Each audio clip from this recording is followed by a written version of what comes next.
127. If a the designated location, other trustees may participate in this meeting via video conference. A notice of this meeting has been posted in accordance with the Texas Open Meetings Act, Texas Government Code, Chapter 551. If you will please rise and lead us in the invocation by Mr. J.J. Suarez.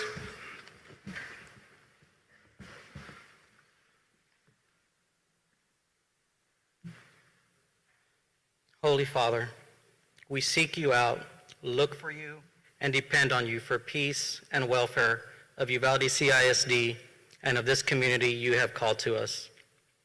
Please reveal your good plans for us and for this school district, your plans that we know are for peace and not evil, your plans to give us hope and a future. In the name of Jesus, we stand against the schemes of the enemy to destroy our faith, to get us to turn away from you. Holy Spirit, we ask that you be with us.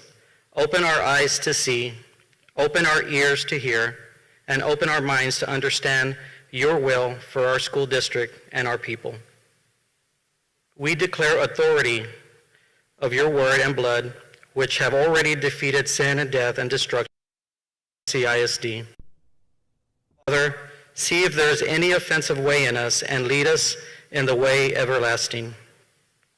We turn from our own ways and from the ways to serve our flesh in order to walk in your way, which will be what is right for our students. Your word says that children are the inheritance from you. We rededicate our children to you today. We cannot do anything without you, Lord. Help us raise them and teach them in your ways. Give us your strength to be courageous and united under you, Father. In your Son, Jesus' name we pray. Amen. Can I have the Pledge of Allegiance?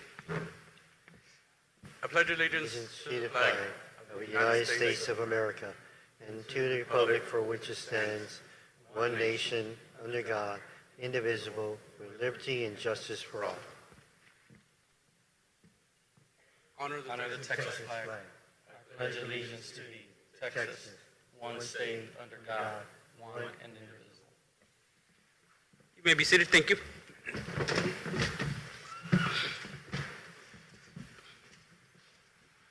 We do have Mr. Ralph Fowler and Mr. Cal Lambert that are joining us through Zoom, so they are part of the meeting here, and they can listen. They can hear to everything that we're saying here. So even though they're not physically present, they are present on Zoom. So thank you, gentlemen, for joining us.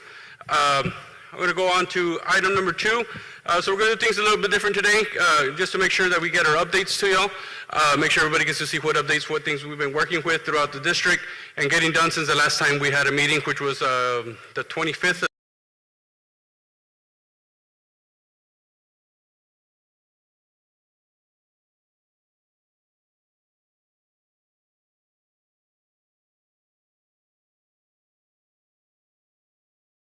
Thank you, Mr. Board President. All right, we've got the update on the screen. So as we begin, I want to make sure that we cover certain areas. One is social and emotional support for our students and staff, campus safety and security, the Uvalde Virtual Academy, and campus readiness. Our Director of Social and Emotional Recovery Efforts is Nikki Henderson. Nikki, if you'd please stand. So if you have any questions, and her contact information will be up here shortly, this would be a great person to begin with. So some of these things we did cover a couple of weeks ago, and we're going to continue to reinforce those and just make sure our community and our campuses and our parents know what efforts we are putting forth. So first, our goal is to add 1 school counselor to each campus in the district and possibly 2 at the high school. We want to add 5 more licensed counselors and social workers, allowing 1 to serve each campus on a full-time basis. Comfort dogs will be available on each campus for the first few weeks of school, and then beyond that, depending on availability, we'll look to see what we can do going forward. Continue to coordinate with our community services. On some student-centered supports, we talked about this also last week. The Texas Child Health Access Through Telemedicine, TCHAT. It's a division of the UT Health System. Will allow for students who do not have access to counseling or psychiatric services to receive these through the telemedicine, through their iPad, through a phone, through a computer, whatever device may be readily available. Also, the Rhythm app. This app will give students a daily check-in tool on their school iPad, allowing them to reflect on how they are feeling. Based on their answers, each student will, with a short activity, based on their feelings, each student will receive a short activity, a video to get them ready to learn. But it also allows our campus leaders to understand where that campus is on a daily basis, or a particular classroom perhaps. And then Communities in Schools. This is a partnership with Communities in Schools, and will allow for additional behavior health support for our students on each campus. And we hope to have a Community in Schools staff member embedded on each one of our campuses.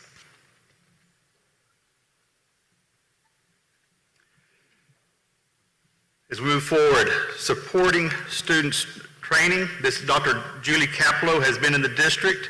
She will continue to provide training specific to supporting students who have been impacted by trauma.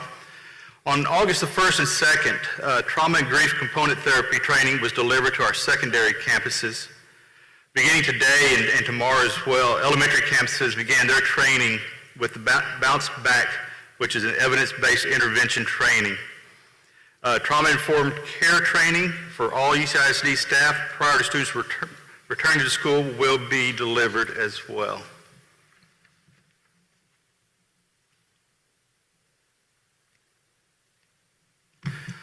On August the 29th and 30th, a training will be delivered district-wide. It's called Capturing Kids' Hearts. Again, this will be delivered district-wide, but it will be specific to elementary or secondary, depending upon the grade level that our teachers teach. Dr. Eli Zambrano, co-author of the Texas Model for Comprehensive School Counseling Programs, which was adopted by TEA, will continue to work with UCISD school counselors, and also our partnership with Northside ISD. We will continue to collaborate with the Northside counseling staff as we work to get school counselors in classrooms and to provide guidance lessons. So they've been a strong, positive support for us as well. Some parent supports, and want to take a little pause here on parent supports and staff supports. There still seems to be some question about these supports within the district, or actually in the community.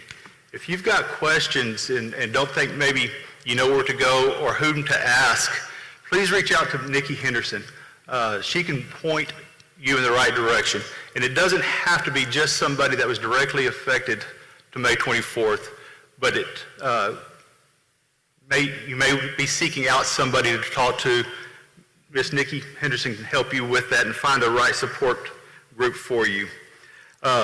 Information sessions will be coming up. Parent information sessions related to grief and trauma will be provided by the Children's Bereavement Center, and also individual support at the Children's Bereavement Center. And that is now located at 221 North Getty Street, just the same side of the street as Rexall, just a couple of buildings down. So they've become a great partner for us as well. There is Nikki Henderson's contact information. Ms. Henderson, is there anything you would like to add at this point?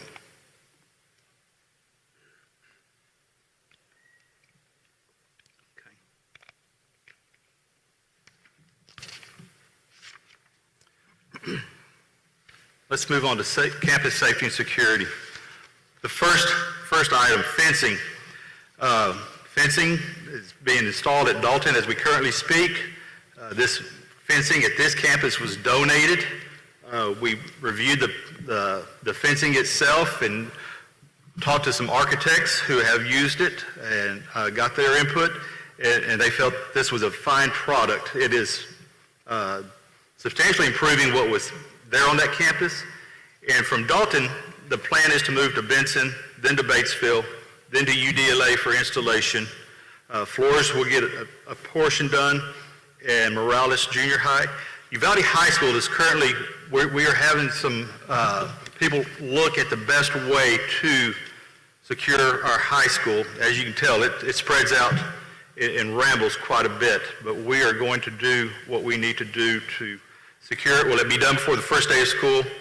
I'm not going to tell you that because I don't know that that's going to be the case.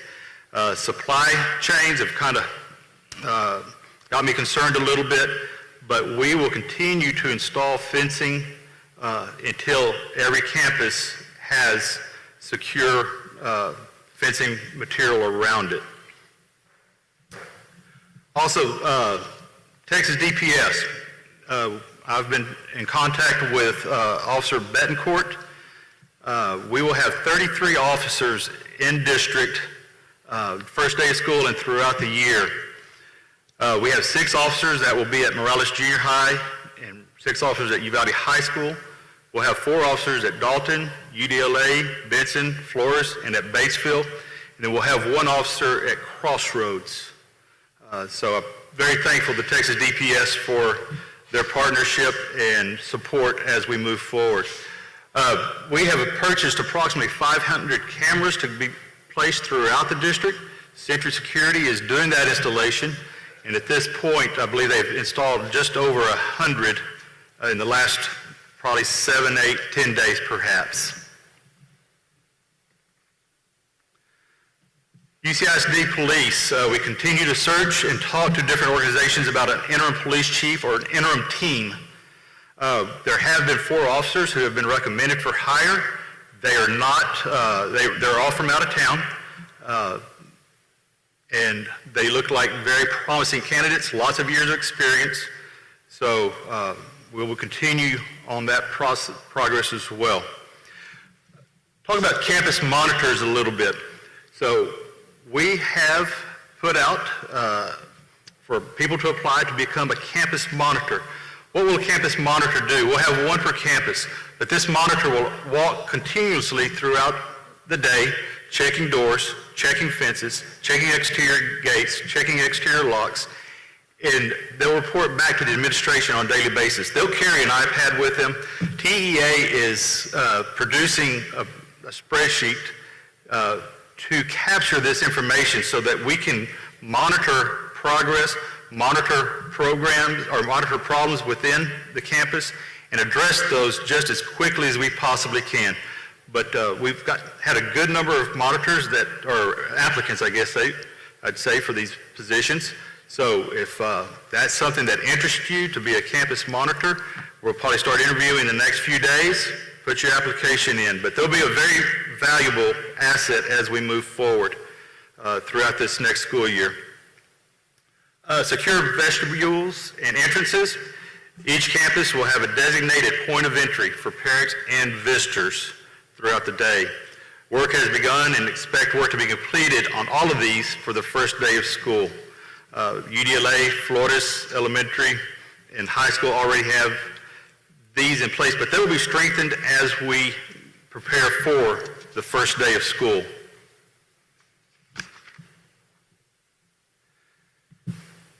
One of the things that we've been asked, and I believe statewide is starting to get asked, is how strong is the Wi-Fi within your buildings?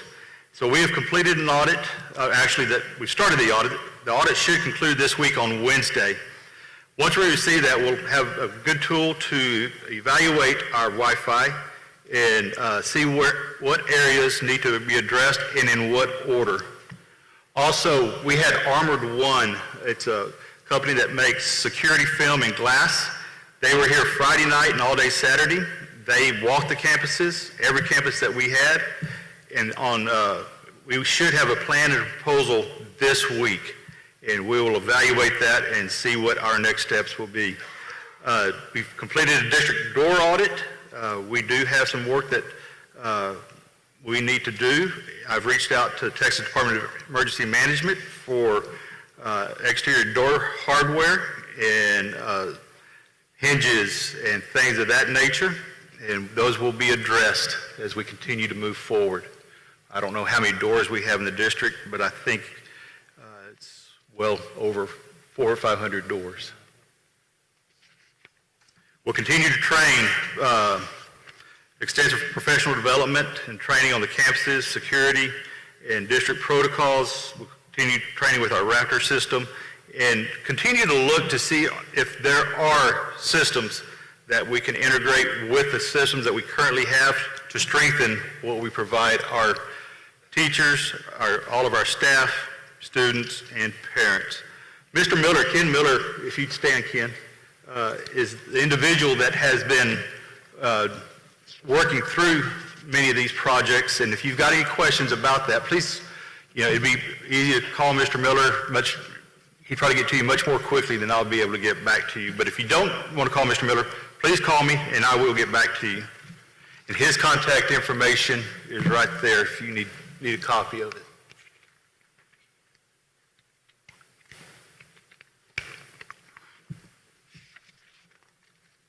All right.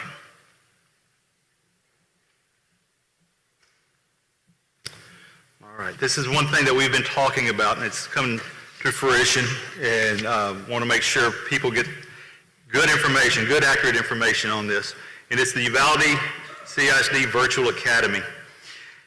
So first thing I want to draw your attention to, up there, that top bullet, interest survey. It is currently online. It came online Friday evening. Families have found it. People are giving the information to us that we need as we prepare to get back to school. So if that is something that you are interested in, you, your family, relatives, whatever, please direct them to that website. If they have a hard time accessing or finding that website, please let us know, because we want to have our families access and find that information.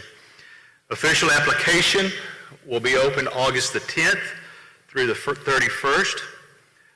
Families will be getting notices back.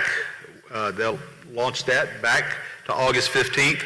So I say that because I want them to make sure that they know they were seen, that we have identified them, that they have registered. So if they don't get an email back, that means there was probably a gap somewhere. And we want to make sure that we close those gaps. Information sessions will begin August the 22nd. And again, more information at ucsd.net//virtual academy. I do have some folks here, and I'll give you a little background. Last week, Dr. Garza, Dr. Reinhardt, myself, Cash Keith, traveled to Region 20, and we had a meeting there with Mr. Cabrera. He is here this evening. If you don't mind, there. Yeah. I'm going to make you stand. He was a wealth of information, great insight. And we have Miss Machigamba, if I said it correctly. She is here. And then also Sherry Seaman. Dr. Madrigal, the Karnes City superintendent who helped us, or is helping us through this process, he was there, although he has a board meeting tonight and was not able to make it. But these individuals have become great team partners. Dr. Reinhardt has kind of taken the lead on this for our district. She is our coordinator. She is putting the information together. We are working also with TEA. TEA was present in the room via Zoom, and kind of give you a little something. If you remember COVID, TEA put out some COVID information that it could only be so many students for so much time, and they have waived all those pieces. So our virtual academy, we will be stood up as long as we need to for our families, our students. It's more than, if we need more than 10%, we'll do more than 10%. But it'll also be Uvalde faces that our students engage with. There'll be more information to come on that. Dr. Garza, if you'd please stand, make sure everybody knows who you are. Dr. Reinhardt, if you will please stand as well. So if you've got questions specifically, these two individuals will help you, get you the information you need, and you may have questions that we haven't thought of, and we sure want to get those answered. So if you've got anything, Dr. Garza, Dr. Reinhardt, is there anything you want to add, share? Okay. And even after this meeting, if you've got questions, I've asked these individuals to to put themselves over in this area so they'd be easy to find. So if you've got questions that maybe you don't want to ask, please come down and spend a few minutes and either set up a time, a meeting, or work with them. I've had some questions about special education. What do I need to do? How do I get that support? Well, first of all, Mr. Victor Barron, Mr. Barron, if you'd stand, please. He's our Executive Director for Special Education.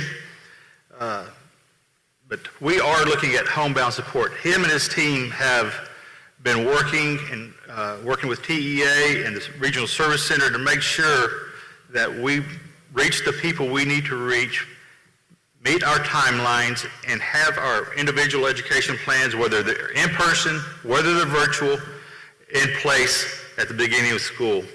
He's realigned some of the resources throughout the district. If that's something that you need in your family, please reach out to that group if you've not already heard from us. If you feel like there needs to be a referral made on behalf of a family member, somebody you know, please reach out to them or reach out to the central office, and we'll get you that information that you need to make that referral. And also, we're looking to hire additional LSSP support, that is a licensed school counselor, and want to have them in place hopefully at the beginning of the year. But if we don't, we will continue to advertise until we are able to find individuals that will come and help us. As we prepare, a couple of announcements I want to make. Christy Pettis will be the principal at Uvalde Elementary. That is the 3rd and 4th grade campus. That will be at the Benson Education Complex. Mandy Gutierrez will be the assistant director at special education. And Michelle Gonzalez will be our ACE coordinator, our director of after-school centers for education. Had a few questions on iPad distribution. As you know, we took up last year's iPads. There will be brand new iPads for each student as we move forward. Some of the students may have theirs already because they were in some summer programs that allowed for that distribution.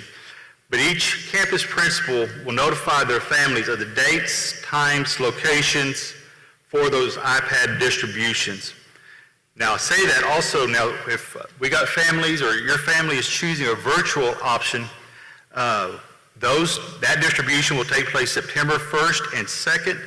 Location to be determined and time. However, I have a feeling it's going to be probably in this area. It's easy for families to get in and out. However, if that becomes a challenge for somebody to get to this location, just please let us know and we will come to you. 8 portables have been delivered, stood up. They're being equipped with Wi-Fi, intercom systems, fire alarms. There's some painting to be done. There's some concrete walkways to be poured to make sure they're all accessible. And our Crossroads program will now be on the Oppenheimer Street property.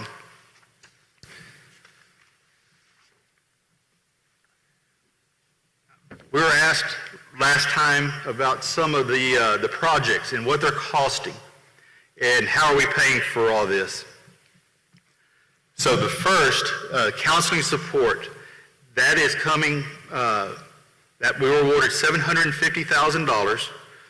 Right now we've committed $550,000. Primarily it is in the area of either salaries and primarily more of contracted services. The Project Serve grant, the VOCA grant's a federal grant. The Project Serve grant is a state grant. It was $1.5 million, but that has gone to pay for the portables, the moving, the repair, the setup, and will be also used to pay for moving campuses and the salaries associated with those, moving from one campus to another. And then some has already been allocated for officer salaries as we do move forward. The Department of Justice grant, it was $500,000. So the security upgrades on doors and locks and police department equipment has used all of that Department of Justice grant. The donation from the Las Vegas Raiders of $1 million, and we've used that for security fences, the vestibules, security upgrades also on doors and locks. And then the ESSER grant, we've been able to reallocate some monies upwards of almost $1 million, $915,000 in security upgrades, which also includes cameras and some door locks as well.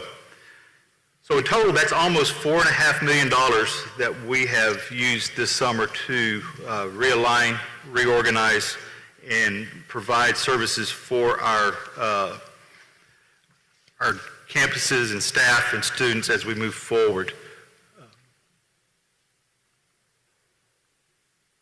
Some of the things that we're still in pursuit of that we'll need to find a funding source, Armored One glass coverings or security glass and security film.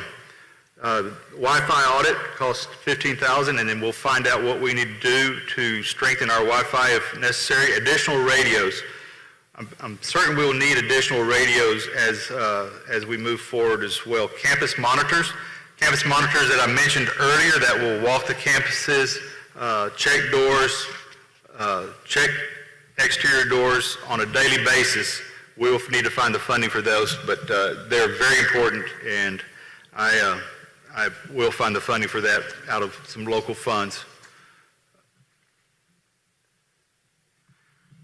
A couple other questions. The Robb School Complex, I still don't have a timeline on that. I do know it's still being used for investigative purposes. I believe as recent as last week, we had a call to go and have a person look at part of that campus. Our Back to School website is up and operational. Please go to it. Please look at that. Dates of the chief's termination hearing. We have sent 3 different dates back at this point for them to consider, and hopefully one will be chosen. We have been asked to notify the parents first of that chosen date, and I plan to acknowledge that and do that. And then also a date for district grievance. There were some grievances filed on behalf of the community and to the board to hear. That date has been, we've set a date for that. We've contacted all the families, and we're waiting on one confirmation. So as soon as that's done, and we get confirmation back that that will also work for that individual, we will make that certain and set that in motion to have a board meeting on that date. So, Mr. Board President, that's what I have. Any questions from the board at this point? Board members, anybody have any questions?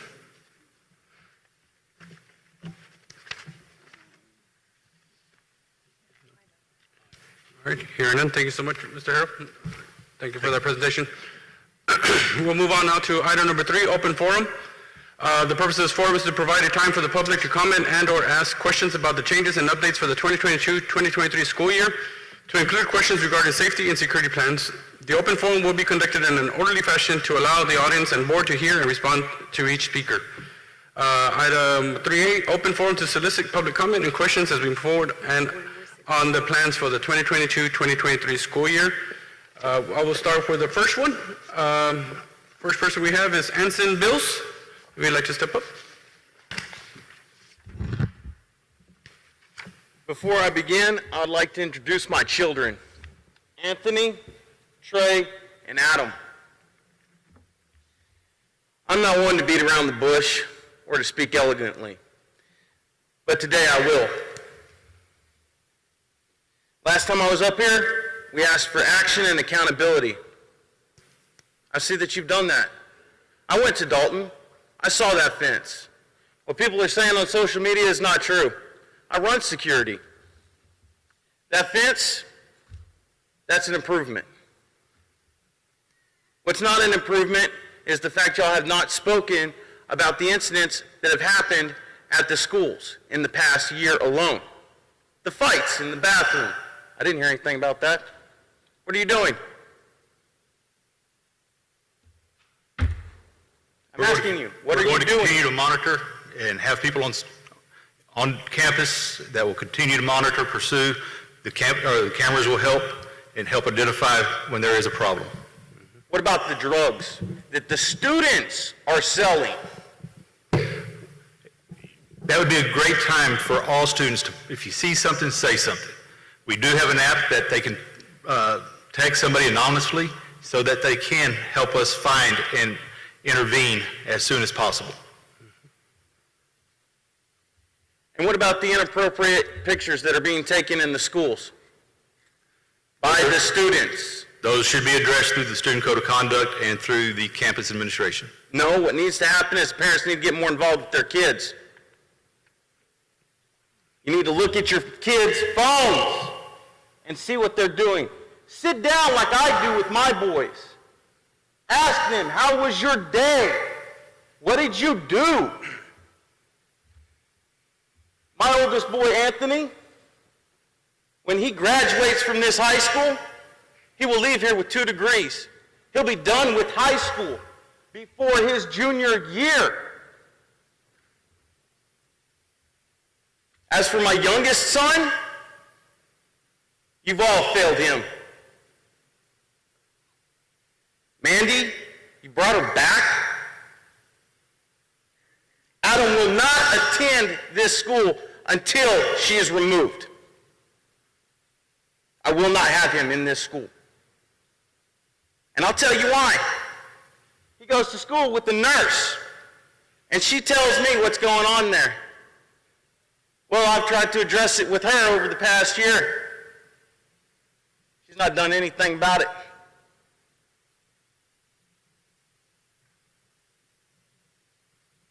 What are you going to do about it? Dr. Harrell, what would you do if you were me? I'd continue to communicate. Please come see me, see Mr. Miller, but if I will sit down, talk to you, and investigate what you're... Mr. Miller has done everything he can to help me out. And he flat out told me the best thing to do is come up here and speak. So here I am. And you are telling me you're not going to remove her? My son will not go to school here. I told you to fix this problem, and all you did was make it worse.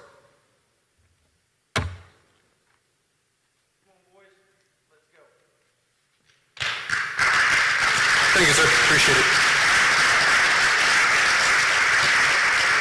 Move on to our second speaker, Sammy Smallwood. Sammy Smallwood.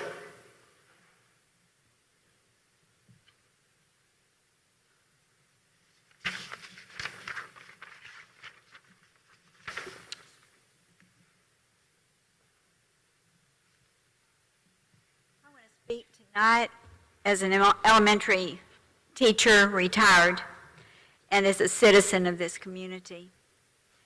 My subject is the Dalton Zen Garden, advertised on their Dalton Community Workday flyer, and more specifically, the importance of the name. I think it's been also mentioned in a newspaper article as well, I believe. Someone told me that, and I think I saw it. The word Zen is derived from the Buddhist religion. Gautama Buddha was a spiritual teacher of South Asia in the latter half of the first millennium. He's worshipped by Buddhists. Uvalde claims to be a Christian community. As Christians, we worship and pray to Father, Son, Jesus, Holy Spirit, and our prayers are heard by the God who created the universe. With a fear running through our community since May 24th, we desperately need to know we have a God who hears us. In the Holy Bible, we learn the names, numbers, symbols are important to our God. Thus, whatever we name something is important. especially at a school where we are teaching children. What we call the garden will teach the children something. Rather than Zen, wouldn't it be more productive to use a name that would lead children and their parents toward a being that could actually help them in living in this world of troubles? Calling it a prayer and peace garden or something similar would imply that it is a place where you can pray and experience the peaceful presence of the living God. Rather than following along with the buzzwords of the times, couldn't it be a far better thing to promote something time-tested and true? Something that will serve our children through all the events of their lives. I hope you will decide to talk to your Dalton leadership and any other leadership, and I intend to follow this throughout our community and help people to understand the importance of names. So the names of our gardens or whatever, if we make a garden somewhere, I've heard it said maybe at the Robb School site or somewhere else in town, if we make a place, it needs to represent the one true God that we believe in and that we stand for. Thank you. Thank you, ma'am. Appreciate it. Next up, we have Mr. Adam Martinez.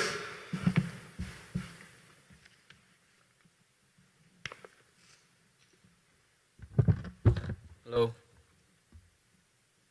So, my first question was, in your multi-hazard emergency operations plan, who are the individuals designated in the chain of command as responsible for making final decisions during an emergency situation? Who was the person? No, who is in your emergency plan, your multi-hazard emergency plan? What is the chain of command? So this Friday, meeting with Texas DPS and the chief of police here in Uvalde, we are going to have to go back through that document and the framework within that document to update that. So you don't know who's going to be in charge if this happens again right now? At this moment, I talked to Officer Joel Betancourt, and he said any of his officers could take charge at any moment. And we have officers at each location as we have events at this point, and then on Friday, that will be further vetted out. So y'all are required to have this multi-hazard emergency operations plan, so I will ask, in the shooting, who was it in the chain of command, since y'all do have jurisdiction? What was the chain of command that day? It was the UCISD chief of police. So you, Kenneth Miller, or you yourself, it was just him? So if you look at the plan, that's what it's going to say? Yeah, it does have names mentioned in there, but the incident commander was the UCISD chief of police. Okay, thank you. So this one's for Annabelle White, because last time we talked, she said that she's in charge, or y'all are in charge of budget and policies. So I did want to ask you, y'all do have a safety committee, correct? That's correct. Do you know who's in that particular committee? It's made up of, I don't off the top of my head because they only meet, I want to say 4 times a year. I'd have to check with Mr. Miller again how many times we meet. 2 board members, so it's Mr. Fernandez and I, and some people from the UPD, Office Chief Rodriguez, and a couple of other people that represent the community. So it shows that you're supposed to post it along with the meetings. You're supposed to have it posted when y'all do have meetings. I have looked everywhere. I don't see anywhere where y'all had a meeting in the past year.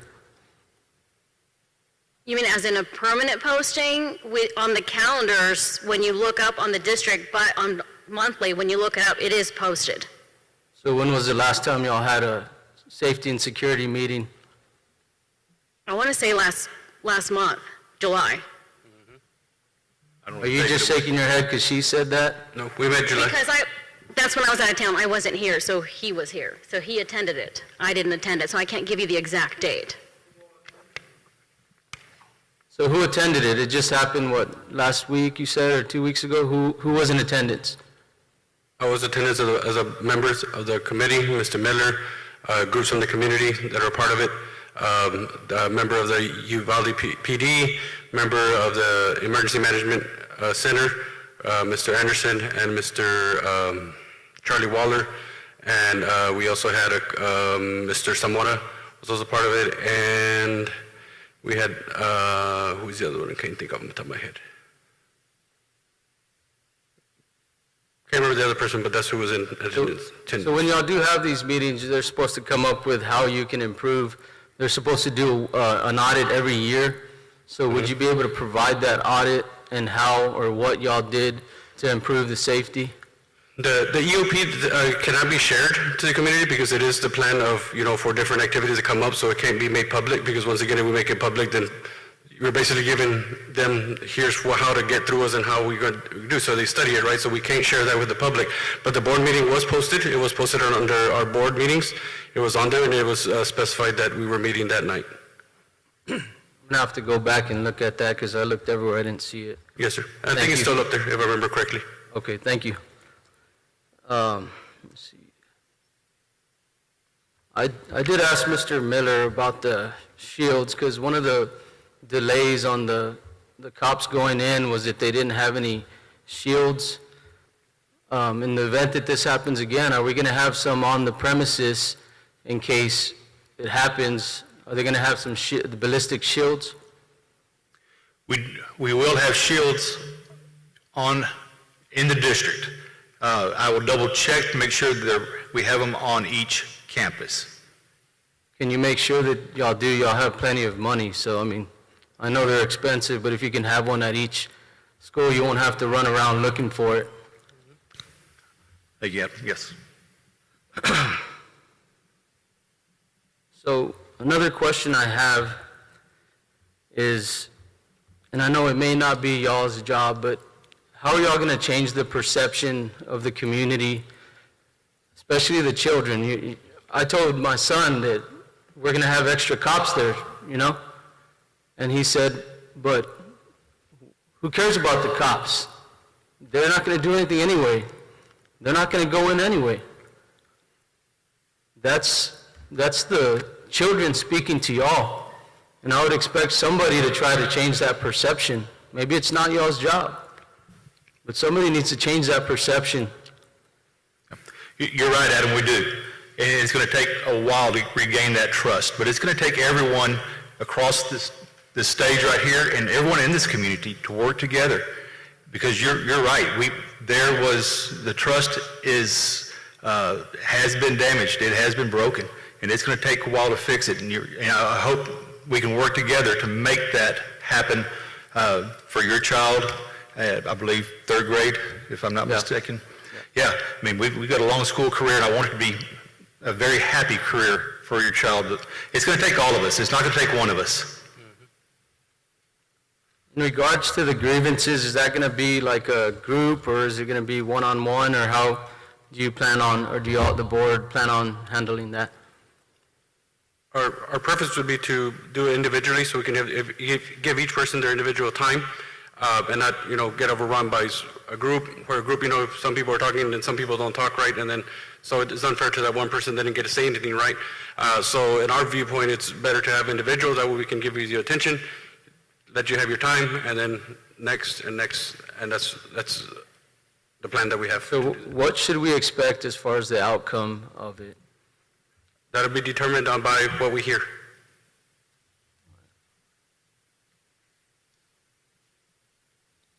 You also said that you're proposing to terminate Pete. Proposing to who? I mean, you hired him, so who are you proposing to? So the way that process works is I'll be proposing to our school board for the termination of Chief Arredondo. Now, part of his due process also allows him to have representation to argue my recommendation. So he's proposing to y'all that we need to fire him, so what's the holdup? The due process, sir. Due process of what? So so this is something that I learned, okay? So when you're hired through, when it's a teacher or whatnot, it's a different process, but when it's law enforcement, we have to follow we can't just fire, they have something set in place. Like what? What is that? We're gonna have to hear, it's almost set like a grievance of sorts, and so we will hear their case being made. At anytime it's law enforcement. And right. We're just obeying law.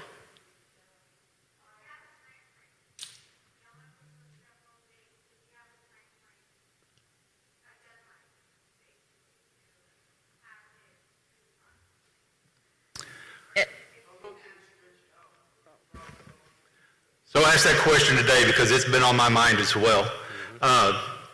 We have had 2 dates set.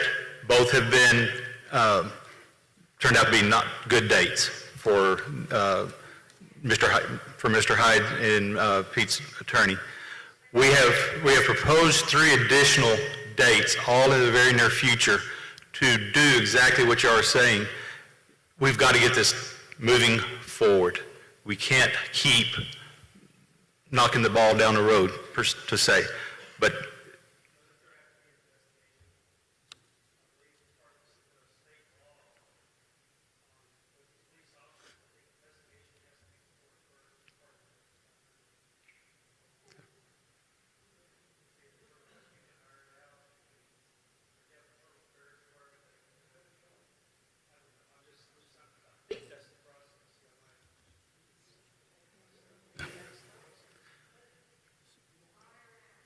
so I have proposed 3 more dates, and hopefully one of those will be chosen in the very near future, and we can get this, continue to move forward. So what happens if you just decide tonight, you know what, you're fired, and that's it, you're fired? Y'all make that decision. What are y'all worried about? Because you can do that right now. You could say you're fired, don't come back. If that's an option and they're willing to pay them out just to get them out of here, I mean, maybe that's an option. But you can right now say, you're fired. I'm wondering what's keeping you. I know due process and all that, but it's the right thing to do. And everybody knows that. That's what we're expecting from y'all, to do the right thing. If it costs you or whatever it costs, you're going to earn our respect by doing that.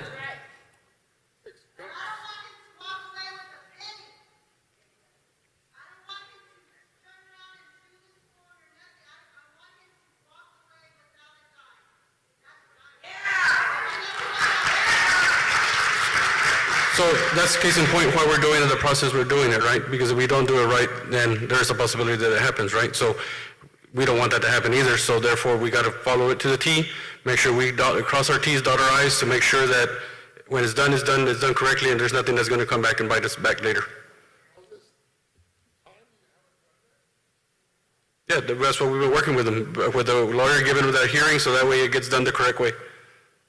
I do. Thank you, ma'am.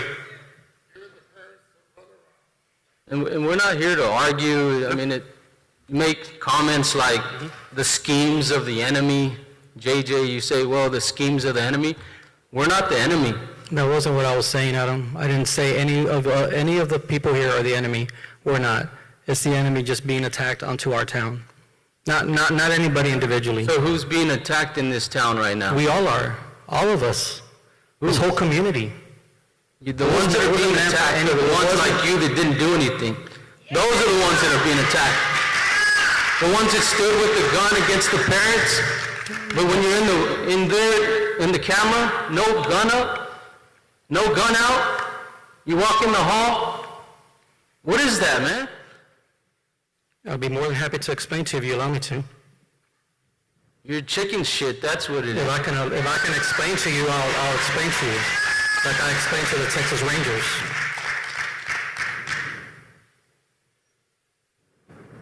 It was a barricaded subject. You said it was a barricaded subject. That's what you thought. I understand that, right? Yes, sir. That's all I got. Thank you, Mr. Martinez, appreciate it, sir. Next up, we have Mr. Jesse Rizzo.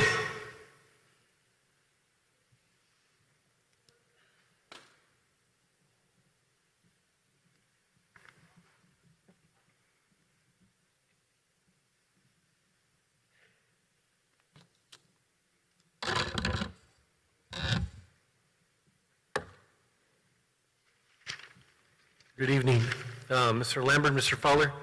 Thanks for joining us through Zoom. Appreciate that.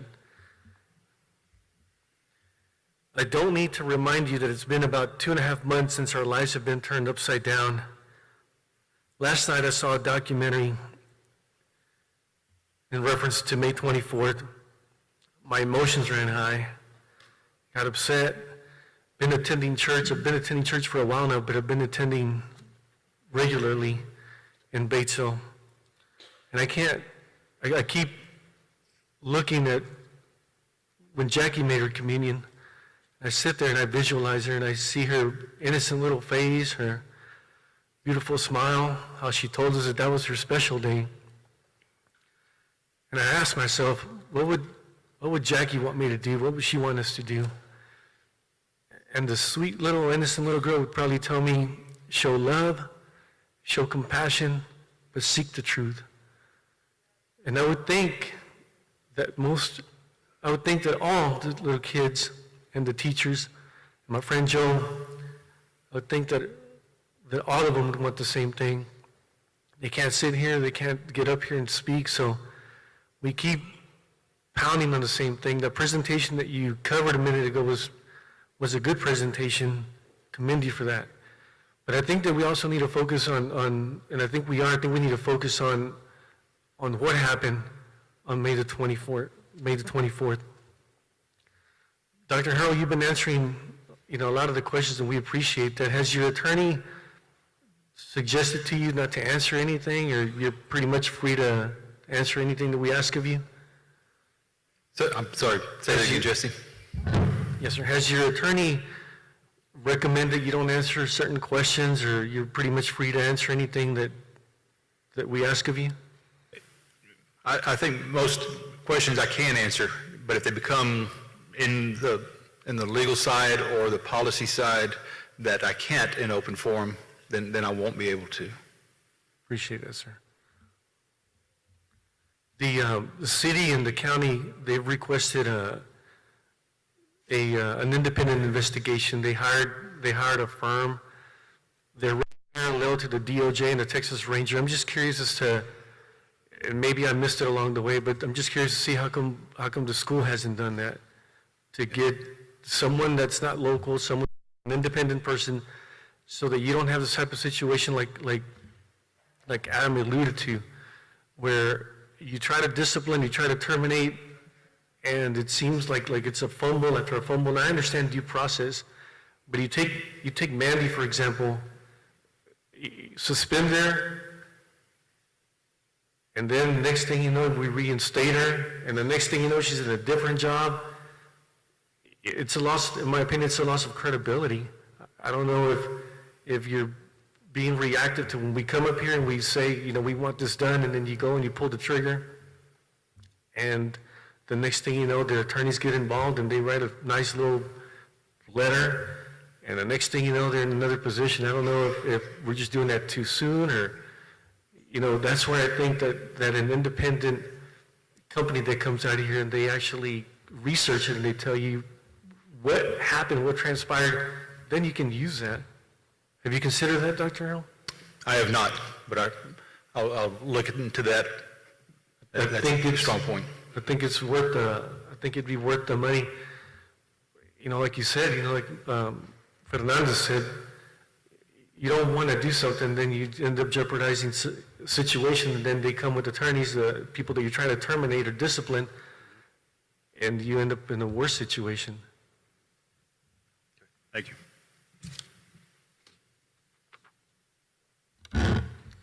Dr. Hurl, I understand that around April 15th of 2020, UCISD adopted an active shooter training, and Mr. Miller and yourself, Mr. Arredondo were instrumental in setting that policy. That was 2 years prior to around 2 years prior to May 24th. I still don't understand how you go and you create this policy, you implement it, you adapt it, and then we get it so wrong. It just fell apart. It looks good on paper, but the people that are supposed to protect and do their job, they just didn't have the heart, I suppose. What's your role, Dr. Hurl, with this active shooter program? I mean, I know that they, like you answered that earlier with Pete, he's the person in command, but again, you're the CEO. Surely you have to be involved in this process. I am. I'm support through the process, but in that document, in the district, there was one incident commander. Did you, at any time after it gets adopted, did you see him run, I call him run plays, but basically go through the school and know every inch of that school, at every school? No, I did not. In my line of work, Dr. Hurley, you know where I work, it's called accountability. My boss and my boss's boss, they got to make sure that I have all the tools that I need, and they make sure that the safety's there. And that's what we're looking for, Dr. Hurley. If you're going to set these things on paper and set them in writing, you got to be able to check up on them. After they go out and they do the training, they go to the college, do the training, Mike Hernandez is one of the instructors, right? How many times did they, after the training, how many times did they come out, and this goes for anyone of y'all, if you know the answer, how many times did they come out and do the runs, the dry runs? I don't know. I don't know how many runs they had.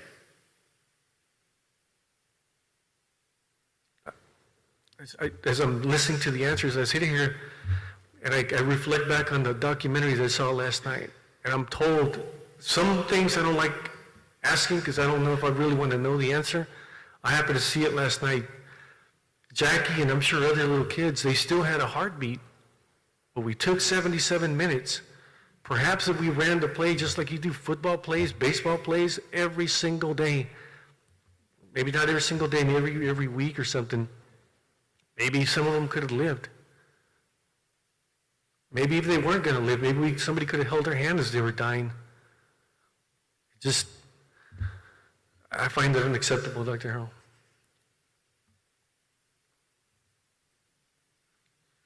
In reference to Mr. Hernandez, if he teaches, from what I'm told, somebody approached me, somebody that used to be a police officer, he explained what Mr. Hernandez was doing that day.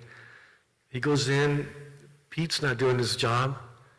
Hernandez obviously can tell he's not doing his job because what is he doing?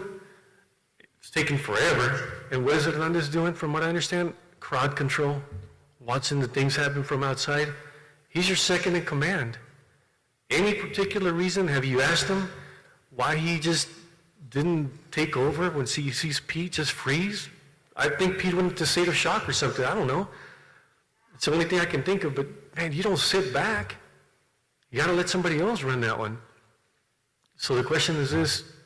Have you asked Mike why he felt it was so important to sit there and control crowd versus going in there and try to save a life? My understanding from our conversations, he felt like that's the best position he could have been in to support the rest of the campus and extracting students and staff from coming as they were being removed from the campuses.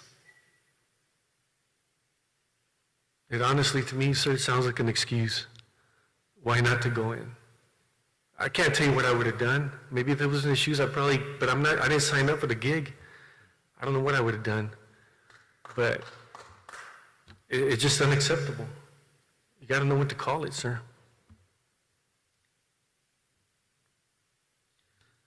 The other thing, Dr. Harrell, is that day on May 24th, what did you do that day? Obviously, you got the phone call, you went out there, were you on the phone with anyone?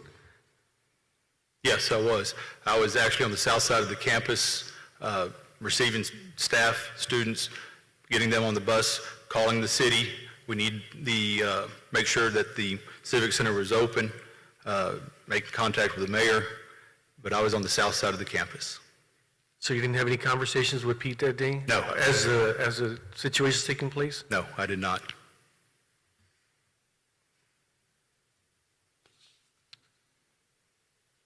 There's also, as far as Pete, getting hired, there's been a report, I think it was KINS 5 that came out, and they checked his history, his employment history.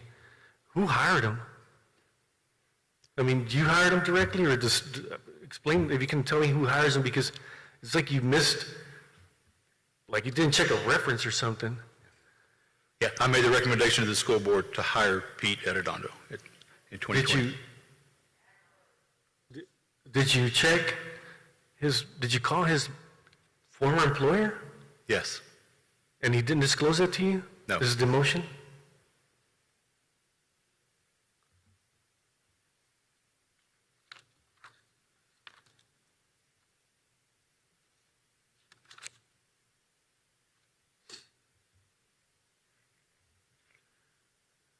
Thank you, Dr. Harrell.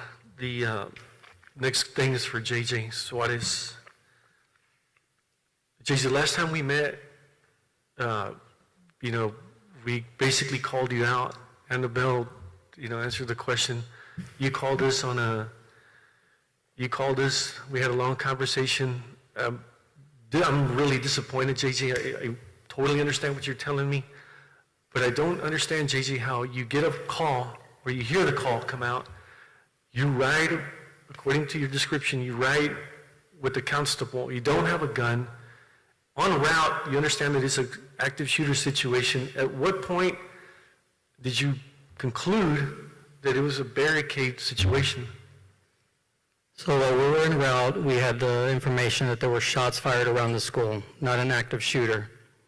When I got there, we went in, and we were told that they had the person barricaded in a room. There was no active shots. Did they tell you that there were children in there? No, sir. You didn't hear any gunshots when you got there? No, sir. It just did.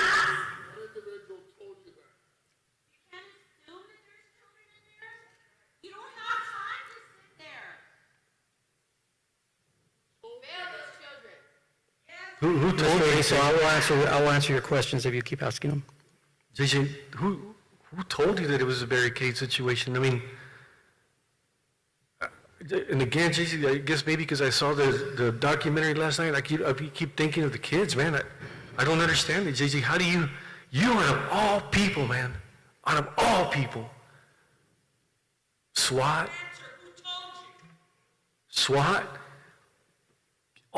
your resume looks good, JJ, but I cannot figure it out, JJ. Who told you, JJ, that? I'm about to answer the question. Answer the question, please. Thank you, Mr. Riesel.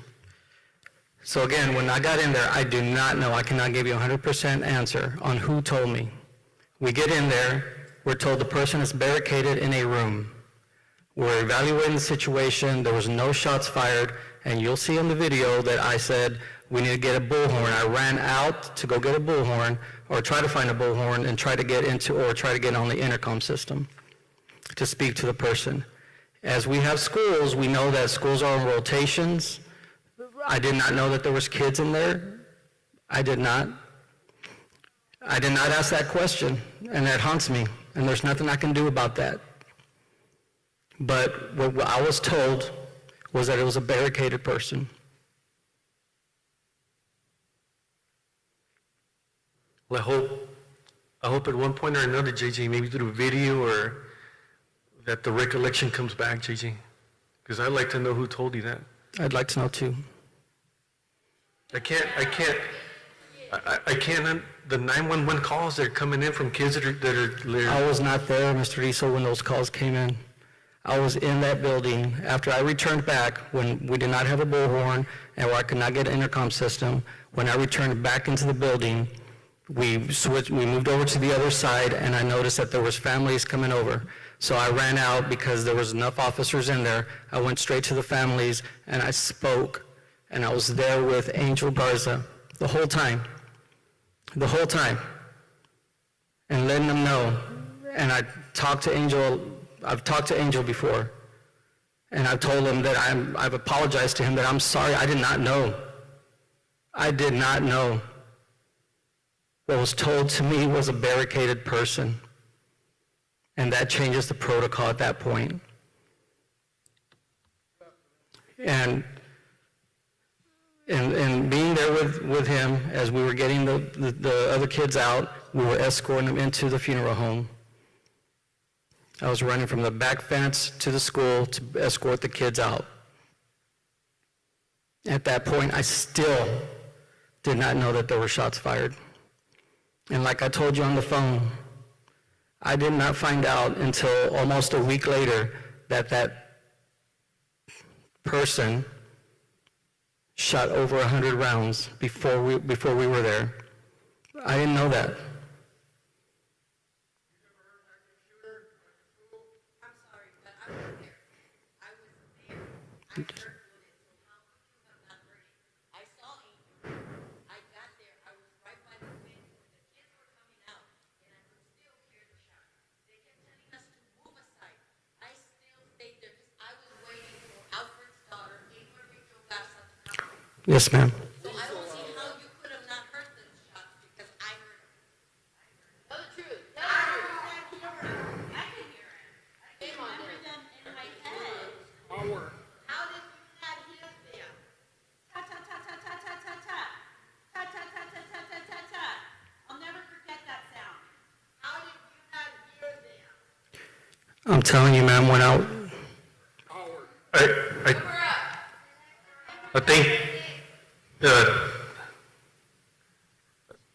I think it's something, JT, that obviously a lot of us, I've got my regrets, man. It's something to cross, it's something to wait, that we are gonna have to carry probably for the rest of our lives, man. And whatever truth you believe, and so be it. But I wish you could just gone in, JJ. Hindsight 2020, which leads me to my last thing. The Astros thing. Again, JJ, you missed the meeting. I get it. You explained why you missed the meeting. Did anyone suggest to you that it was a bad idea to go? No, sir. I attended that, like I told you on the phone. I attended that on behalf of our community because I am the Little League president, and we were invited by the commissioner to be there and to represent Uvalde. And I used that time to speak to some of the players about assault rifle reform. Did you invite any of the survivors? Any of the survivors? Yes, sir. No, sir, we were allowed one other additional Little League player, and they asked it to be somebody from the Astros team, and so that's who we took. And who would that be, JJ? That was the Zamora family.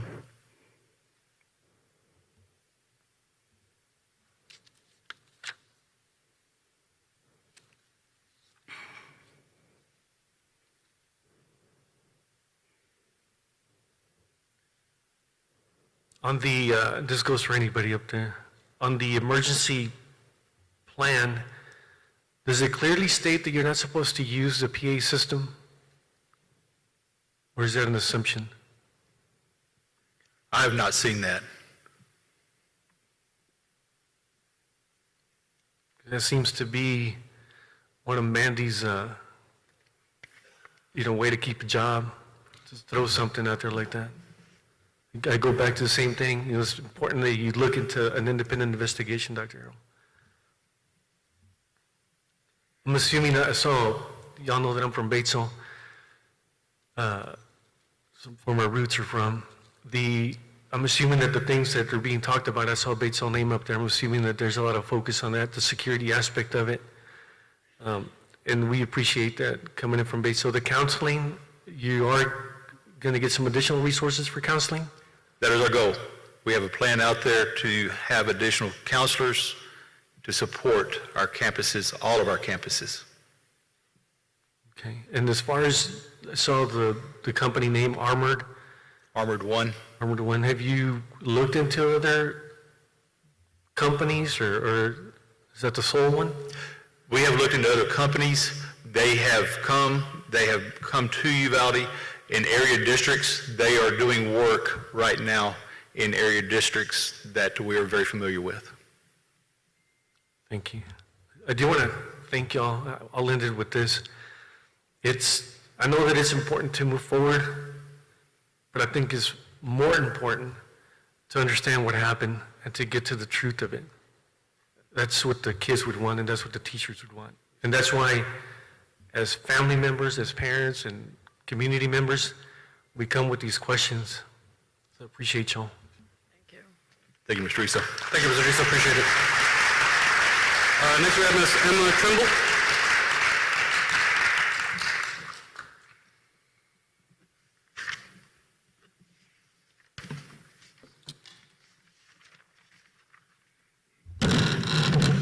Wow. Hello, everyone. I'm hoping that the individual that came up here to speak, the very first speaker, is watching and listening to this. And I want to speak to not only you, the board members, but the parents as well. I want you all to know that I have presented and I am working on a proposal to provide parents and staff members with a program that teaches awareness and gives parents and staff members tools and skills to help them deal with the issues that led Salvador Ramos to do what he did. It trains parents, teachers, and other leaders not only to identify the signs of depression, isolation, being bullied, or being a bullier, but it also helps them know what to do and follow up with action. And if we get multiple people trained on this program, parents at home, volunteer residents, and staff at school, and we're all speaking the same language, and we've all been enlightened with some of the signs that maybe go ignored. Oftentimes, I think signs are ignored because people don't know what to do about it. There is not a handbook on how to be a good parent, and there certainly is not a handbook that deals with the issues that we're dealing with today. Violence, evil, is perpetuating, it's expanding at a very rapid rate, and we all need to be armed with the tools and skills that can combat and decrease some of this. This particular program has been adopted by multiple school districts statewide. Salinas, California currently no longer qualifies for funding for a particular aspect, and that aspect being the murder rate has decreased among children significantly. And so they no longer qualify for that funding because they have adopted this program community-wide. It is a community-wide collaboration effort. And I am looking for volunteers to help with this. I did have a meeting with Mr. Miller, and I have sent him some preliminary information, and we'll be sending him an official proposal, but it doesn't work unless we have some of these concerned citizens involved. It is an effort that is balanced by as many parties as possible being involved. I do want to speak very briefly to the issue of security. I have also spoken with Mr. Miller about some security references of, I guess, what is the word, expertise, that if I strongly implore you to speak with him and ask him about these references. The big concern that I have is the entry points of some of these portable buildings. If they happen to get past the fence, then what? There are some very sophisticated technology. There's some sophisticated technology available that will alert anyone and everyone on this particular platform of an entry at any point in time. It's certainly worth looking into. Now, as I've let everybody know that I am looking for volunteers, you can go to thepeaceministries.com or Emma Trimble on Facebook or Peace Ministries on Facebook as well to contact me. I am also here to speak concerning the fact that Dalton Elementary School leadership has decided to create a Zen garden for the children. I'd like to preface my comment with the fact that I think this is a wonderful idea. I think it's wonderful to create a place of peace, not only for our children, but for our teachers. I believe we need to do everything we possibly can to help in this realm. However, I am concerned, as is Sammy, about the title of Zen. Zen is rooted and very deeply rooted and derived from Buddhism. Bringing Buddhism to the impressionable minds of our children, I believe, will be conflicting to their little hearts. The conflict will come because many of us, and if not most, all children here in Uvalde, they hear about God the Father in heaven and the Lord Jesus Christ of the Bible at home. The children of Uvalde are at a very vulnerable place in time. I believe they need stability, congruency, and absolutes. We must give our children stability of heart and mind. Evil has taken up a huge space in our society, and it's transcended to an astonishing level of influence and outward acts of violence, as we have so experienced here. I am very much, as I said, for a quiet place and a garden for our children. Might we perhaps consider naming this a peace garden, a prayer and peace garden, if you will? We as believers, the body of Christ, and I'm guessing that there are some of you on this board that understand the ramifications and significance of erecting an altar and aligning ourselves and our children with Buddhism. If we give something a title, it means something. Titles and symbols mean something. Evil has taken up a huge space in our society, and we need God, and our children need a clear message. I would also like to ask you, how can I find out what you will decide on this? I'll be happy to get back to you. Okay, thank you. Yes. Thank you, Ms. Trimble. Next we have Ms. Rachel Martinez.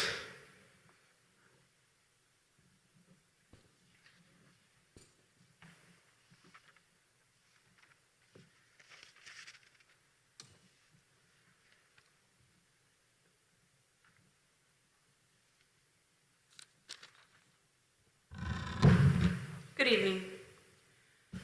First, I would like to address the school board regarding the unprofessionalism of this previous school board meeting I attended on July 18th during the open forum to the public. Specifically, Mr. Cal Lambert, you sat here with a smug look on your face that Monday. You were asked a question regarding your opinion on what action should have been taken on May 24th. You refused to answer the question. You didn't answer that question or any questions or have any input on the concerns the public had. The only time you spoke up was to raise your voice to defend your honor as a combat veteran. And while I thank you for your service, sir, none of that helped save any lives on May 24th. And that is why we are here, to get answers and solutions to what happened on May 24th. None of you sitting up there today, with the exception of people who were not there that day, had any information to share other than Mr. Fernandez and Dr. Harrell. If you're not here to service the community that elected you to your position, I will ask that you please step down and let someone fill your spot.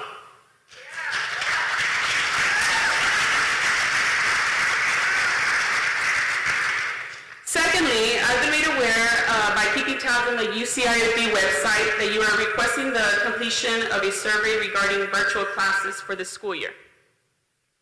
I just want to verify that virtual classes will be, without question, made available for any student or parent who prefers to go that route, regardless of how many people, parents enroll or wish to enroll. Absolutely. Okay, Kindergarten through grade 12. perfect. And that will be ready for use on September 6th. Yes, ma'am. Thank you. So now I want to address the resource officers.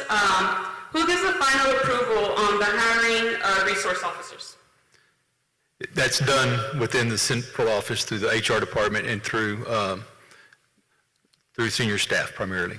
So do any of you have any say on that? You're talking about the school board? Yes. We just get the recommendation provided, and of course, we will ask questions as far as who it is, why they selected, who was selected, and make a informed decision based on what we've been provided at that And time. do you have any input on the vetting process for these officers? Yes, ma'am, I did speak to Dr. Harrell about the specifics, things that we do would be of concern to the community as well as the town hall meetings that we had. We took those into consideration as well. Okay.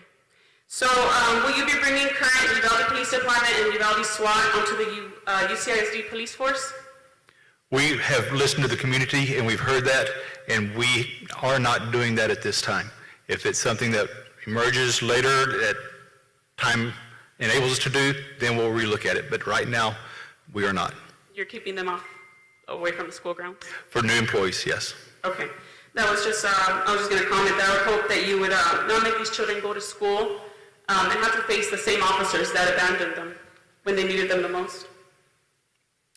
Lastly, I would like to address the unprofessionalism within the school district officers.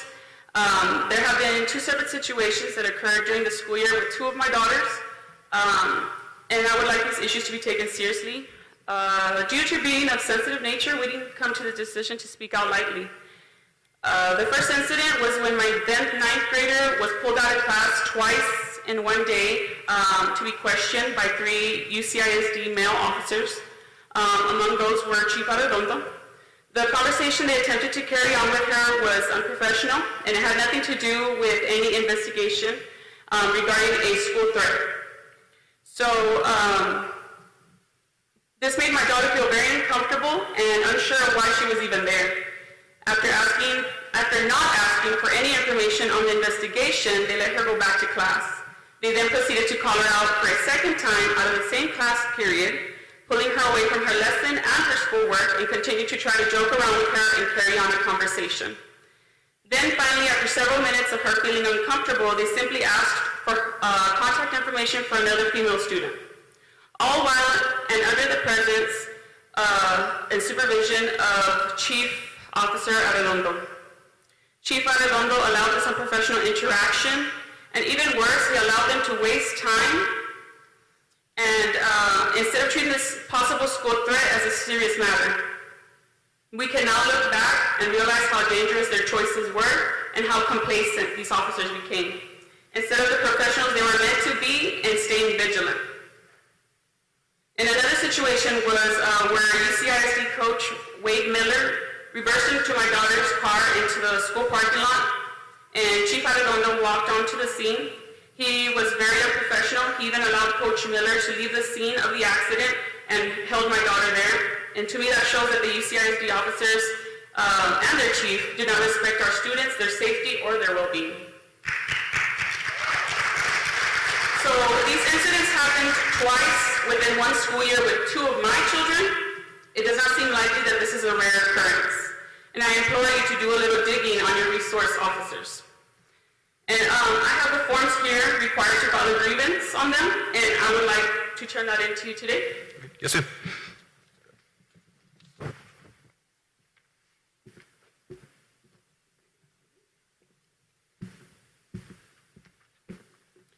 So I have one of my daughters here today. I hope you're ready and willing to take this information seriously and do an investigation, handle it appropriately.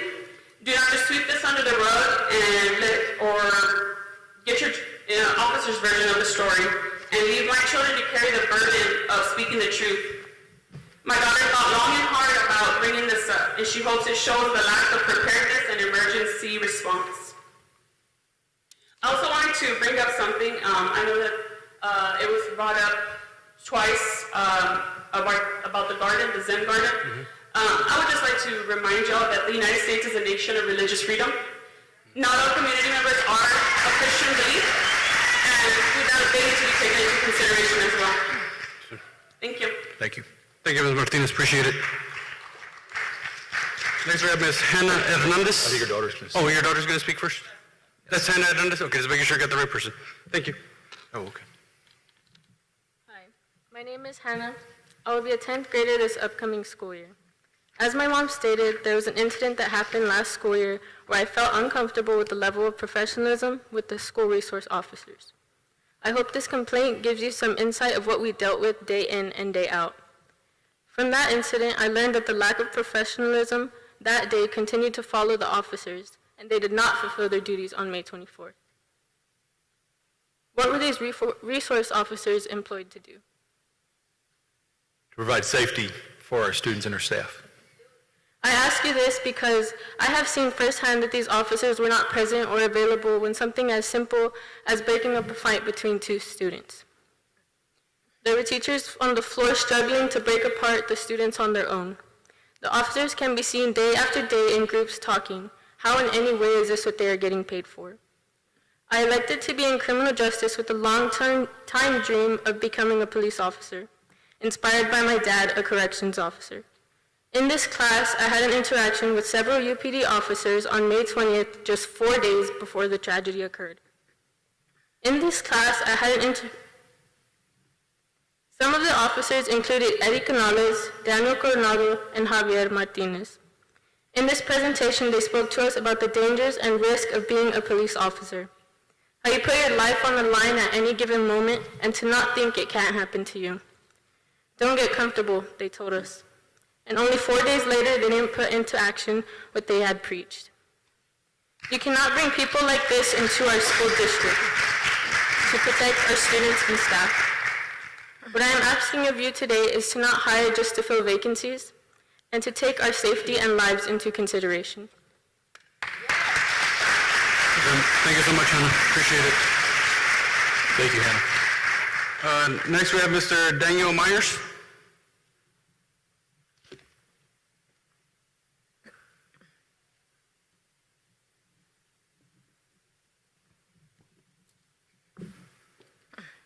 Dr. Harold, staff, the board over here. As you can tell, May 24th is very much engraved in our hearts, very vivid in our minds. It's not going to be swept under the rug. With all due respect, Dr. Harold, all the words that you uttered earlier were just like words, like water on the duck's back. We want results of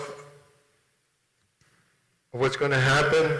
As of right now, has anybody lost their job? Has anybody been terminated? If anything, we see that they're getting reinstated. Administrative leave, thank God they're not getting paid. But what has happened? I mean, what has happened from May 24th up to right now? Has anybody lost their job? Just a recommendation for the termination of the chief. I noticed that you're seeking for a new chief. I read an article a few days ago about Arredondo from Webb County, Laredo. Correct? Are you familiar with what happened over there? I am not. Well, the person that was interviewed was an educator there in Webb County, and his quote was, Arredondo, he didn't use the word lie, he said he exaggerated. He was fired 2014, he was demoted, and then he was brought here under your watch, Dr. Harold. So the person that you're going to be interviewing, whoever's involved for the new chief, I hope you scrutinize this person to the max, because the last one we had, he dropped the ball. He just did not take care of our children. Please, May 24th is not going to get swept under the rug. Yes, sir. Those of you that are here, I don't know if you've been here for the last meetings, it's very much alive, very much a part of our life. I got grandchildren in Phoenix, Arizona.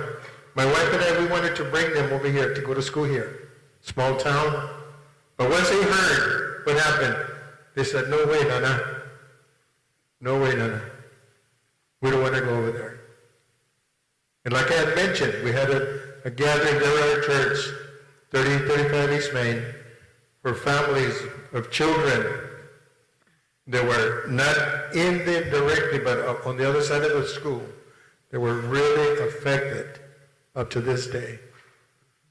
So I hope all of you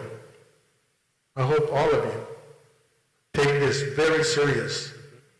19 families shattered, 19 children snatched, 2 of your peers gone. And why do we bring it up? Because we want answers. That's what we want is answers. People to lose their job that didn't do their job. This gentleman right here, he didn't know, a week later, didn't the call go out, active shooter at Robb Elementary? I mean, my wife and I were at HEB, and that's what we heard. At HEB, you were there. I don't understand why you didn't hear that.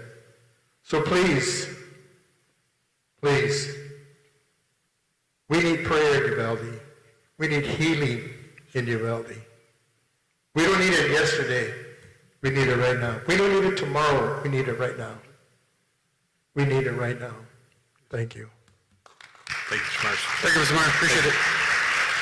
Next is Diana Carra.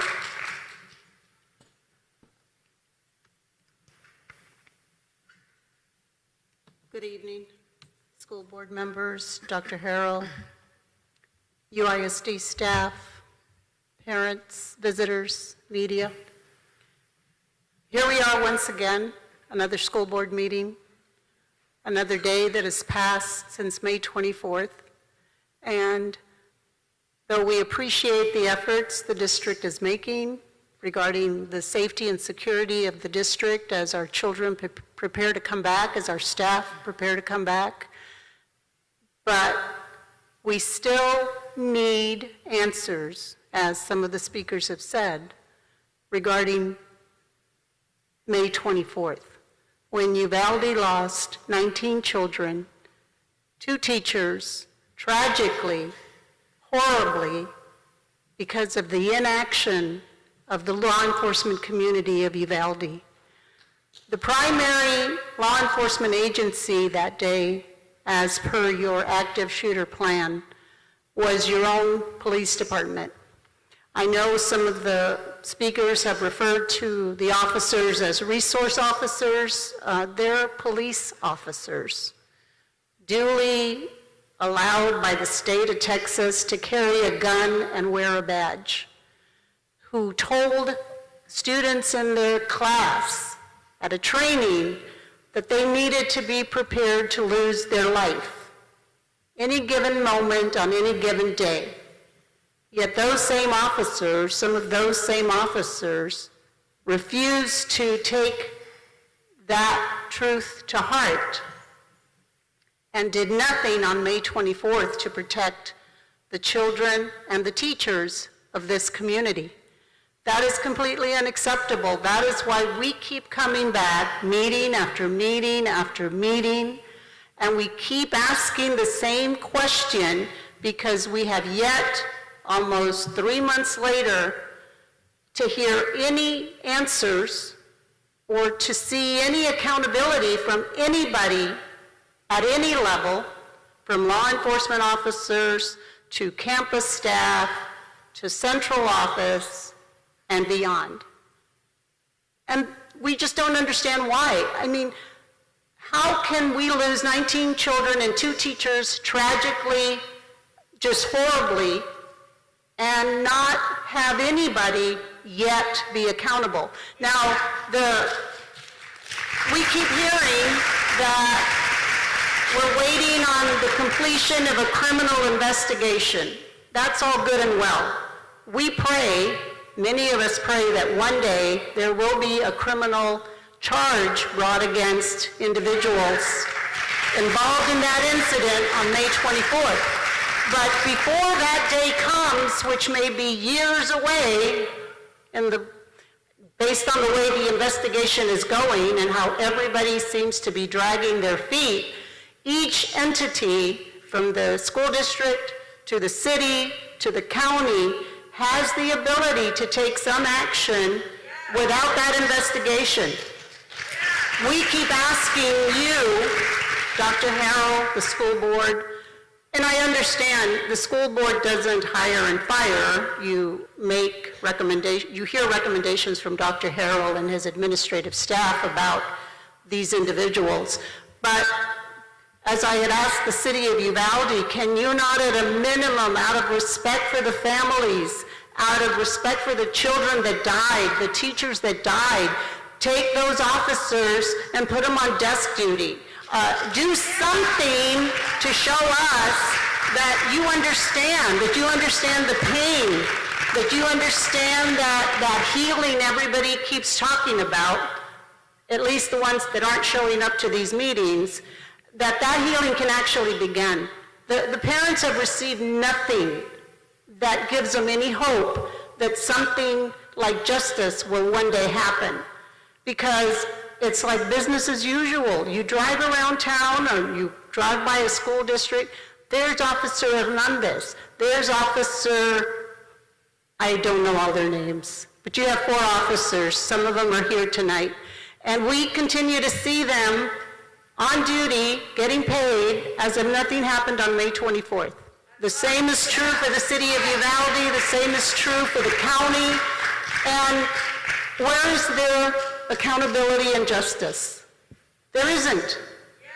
We cannot go back to business as usual. We can't raise a flag at Cecil Atkinson that says Uvalde strong and think it's okay. It isn't. It isn't okay. There are hurting people, we have dead children, and no accountability. You hired Peter Redondo, and for whatever reason, if references were checked, he didn't know that his last employer obviously didn't have very many good things to say about him. That gentleman should never have been hired.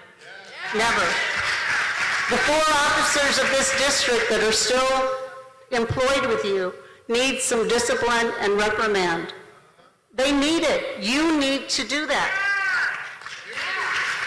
And the new hires, it's not very reassuring to us to know that the people involved in hiring those individuals are the very people, some of the very people that failed our children and teachers, this community, on May 24th. How can we trust the opinion of Mike Hernandez, who is currently your appointed interim chief?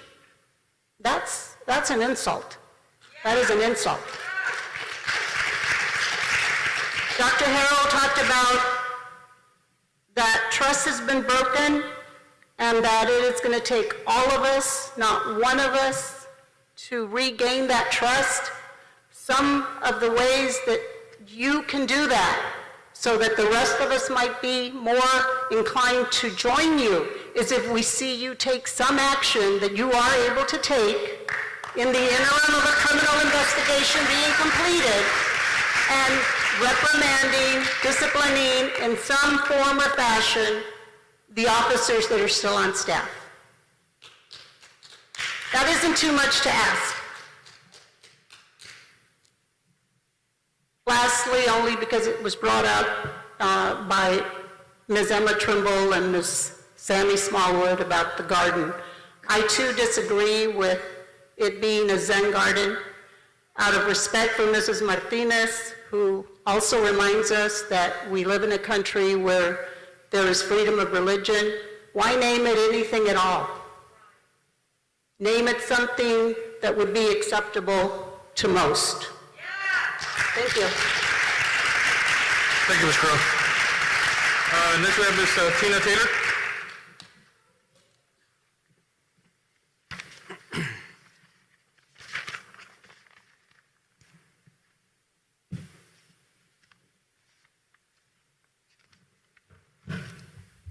So that presentation, good afternoon, Tina Quintanilla Taylor. So that presentation that you showed us, it looks like a presentation that you might have shown your staff. Is that accurate?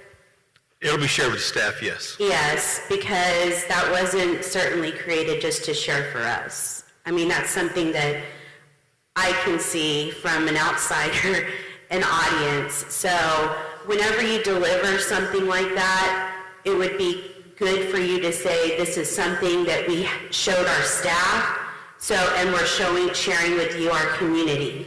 Because by you coming up here and presenting that information, it misleads these families to think that you prepared this information for them.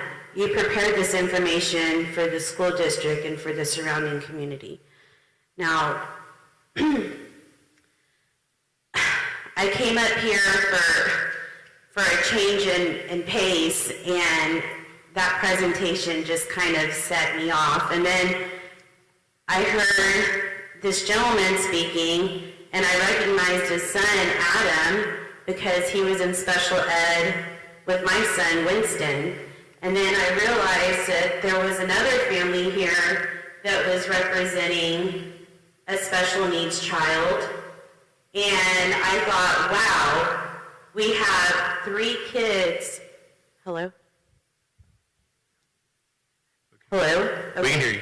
We have 3 kids in this audience in this short amount of time that have special needs, which is why she wanted to come talk, because she's worried about her brother. I have no idea what she's going to say, but I'm going to let her free rein it. My brother's autistic, and I would be scared if that was his school and he could have even died. You guys need to do something to that school because he's going to go to school. I'm in K-12, but he needs to be protected. And if he's not protected, then I don't know. But he needs to be protected.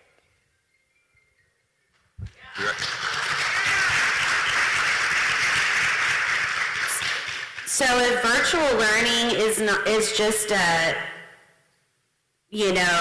an opinion right now, I don't think I feel safe sending my child to school, because he also has sensory processing disorder, global development delay, and he is very afraid of alarms.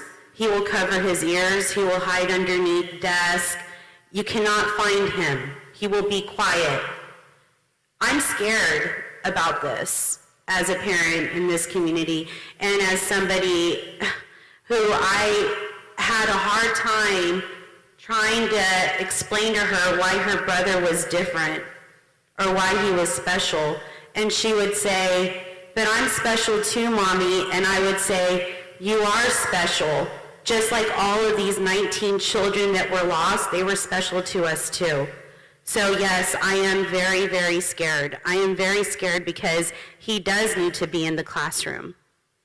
He doesn't have an option.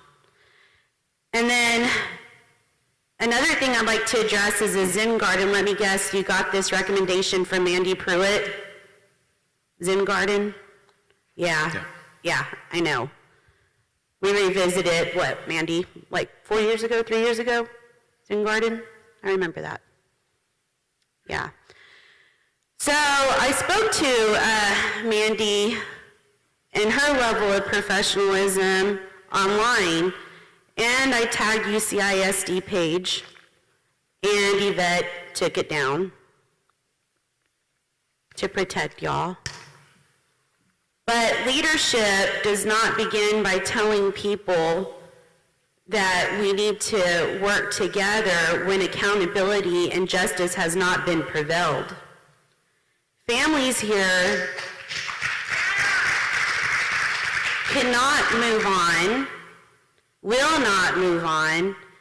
Yes, they are getting tired.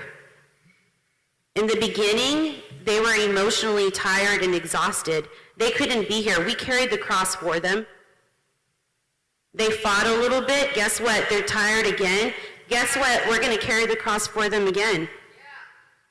We ain't putting down that cross until justice is prevailed. Bottom line, the fence at Dalton is not safe for our families. It's not safe for our families. It's not being ugly or rude, as you stated. It's not. It's not being ugly or rude. It's telling the truth. And just because you have friends that are vice superintendents does not give you the reason to talk to parents the way you talk to them or treat them the way you do. It's not ethical. Yes, I am angry and I have said things up here, and I will continue to sit here and defend these kids. Now, something that I wrote, and I want to share this with you, and then I have also provided you a document, Uvalde Strong for Gun Safety. The document is to help us slow down the trend of mass shootings. It's not going to stop them. This is something in Uvalde County as leaders that we can do to show the rest of the world, hey, Uvalde County is making the change to stop the sale of ammunition and gunfire. I think that this is something that you should really consider as leaders in your positions. JJ had training. He knows what it's like to hold one of those guns. It's very powerful. Somebody who is trained should only have access to those guns, not to the general public. So I ask that you please read that and sign that, and I will pick them up at central office tomorrow. And then we'll see in the newspaper who supports our children and who doesn't.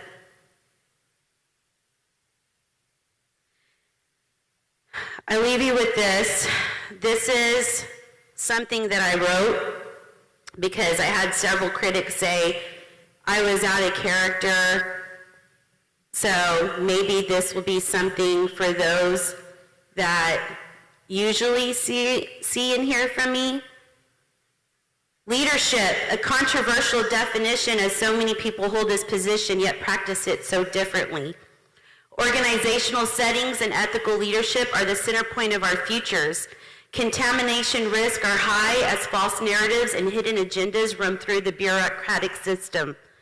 Personal offense is taken when criticized, as failures are hard to admit and transparency often goes unrecognized to prevent chaos. Secretly preventing chaos is further adding to the failures in our society. Recognizing that leadership is a revolving door of learning opportunities intimidate individuals to expand their level of comprehension. Social intake is equally important as views and rationale are often encouraged yet suppressed, if not ruled in one's favor. Thus, transparency becomes the root essential of creating positive change and contagious influence. Resistance becomes a primary integrated concern as some individuals are resilient to alterations. That's where we're at now. Stagnation can further damage the roots, allowing for the expiration of abundant supply. That's happening. Ultimately, resulting in the pieces of the root terminating and causing instability and lack in future growth. That's happening. We ultimately stopped our own children from growing. Ultimately. How do I reinsure that this is okay? My child enrolled into K-12. K-12 loves it. It's sad that I have to take her childhood away from her. It is relevant that failures continuously occur and the suggested qualities are interrupted. 5 qualities are necessary in the success of leadership: modesty, authenticity, truthfulness, trustworthiness, and concern for well-being is leadership. Along with these admirable traits comes consequence of authenticity because so few leaders exemplify them and human behavior does opposite. Application of what was once acquired becomes insufficient knowledge and there is a desire for transition into a successful setting. That's us. We want to transition into a successful setting. How? How can we transition into a successful setting with an F rating and the deadliest mass shooting in America?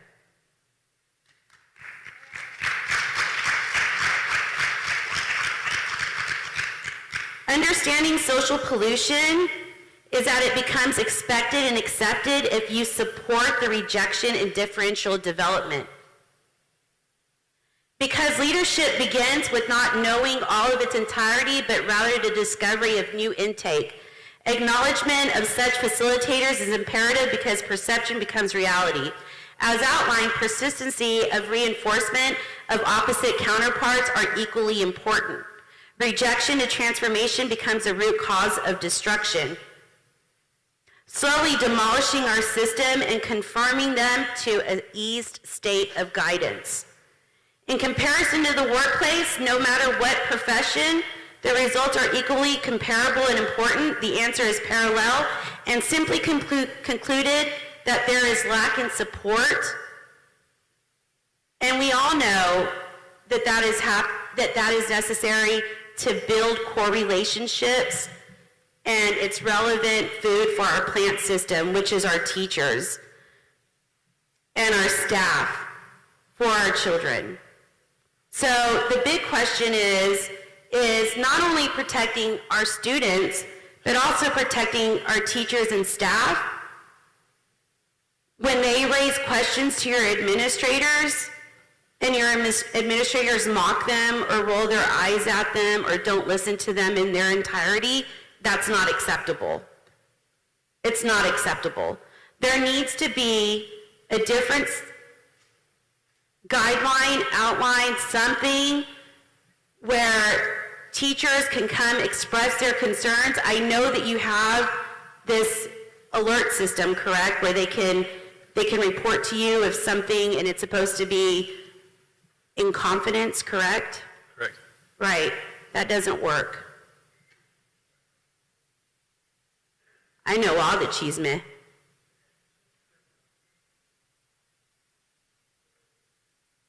That doesn't work.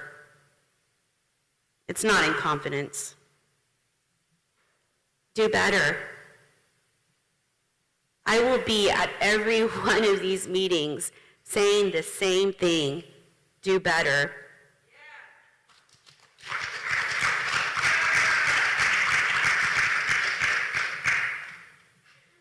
Listen, determining this root of thriving survival is purely flourished in balancing these outlooks and personal development. So look within before you look out. And that's all I have to say. Maylee, do you have anything else to say? No? Thank you. Thank you. Thank you so much. Next up, we have Steven Sanchez.